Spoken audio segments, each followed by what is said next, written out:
The strangest thing is happening right now in the Bronx. If you follow us on Facebook, we're streaming the live pictures right now. A peacock escaped its habitat at the Bronx Zoo, and it's been hanging out in a tree in the West Farm section. CBS News' John Diaz has been there all morning long. And John, you've been doing some Facebook Lives. What's the bird doing right now? Just still sitting there?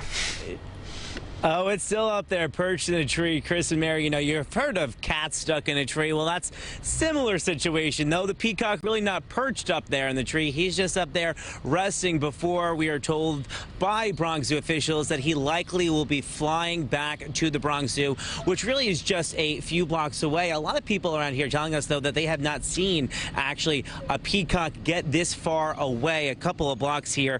It is perched up there, as you can see live, in a tree in Crystal Garden here on East 180th Street. Now, the word on the street here is that the neighborhood already named him Raul, and they claim that he was roaming around the streets yesterday, since it looks like he did break free from the Bronx Zoo. But Bronx Zoo officials say they assume it is there, since this type of animal, clearly not native to the Bronx, and they have hundreds of free-roaming peacocks in the zoo. But neighbors shouldn't get too attached, though, that's for sure, since zoo officials, they do expect the peacock will fly back to the park really at any moment. So that's why we're keeping the camera there on it. Likely it will be heading back home where it will be safe. Again, that Bronx Zoo, it's just a few blocks away. But in the meantime, though, if this peacock actually does come down, perch from the tree, and lands on the sidewalk, zoo officials are saying don't engage with it. Make sure you keep plenty of space away. Yesterday, it actually allegedly attacked a man. We're not too sure the details behind how exactly that happened or not.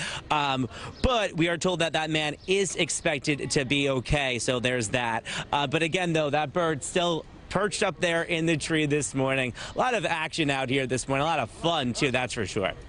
How embarrassing to say that you were attacked by a peacock. That is true. I've never seen a peacock fly about. I would imagine that's a large sight. That's what we're waiting for. The wingspan, that big plume. Well, yeah, and it's been hopping from branch to branch. It's actually been kind of fun to see. Earlier this morning we were on the other side of the block, then we had to move our cameras over here to try and get a better angle of it. It is just such a beautiful bird. It really is. You can see the colors as the sun was rising. The colors just kind of poking through the trees. It's beautiful. John, before we let you go, as our resident birder here this morning, you've got another bird story to tell us about, correct? Yeah, that's right. Purely coincidental. I was actually working on covering a story about piping plovers and why we should be protecting them on Long Island, on the North Shore, the South Shore in Queens. We was working on that last week, and that is set to air in the newscast today. Again, purely coincidental, but I'm not going to lie. I do not mind being that bird beat reporter, the animal beat reporter. If I was single, I think that's what it would say. Likes long walks on the beach and covering animals for the news. Well, we love it. And keep us posted on our peacock here. It's really been fascinating to watch, so thank you. You got a Peacock Patrol. I like it. See you in a little bit, John. Thank you.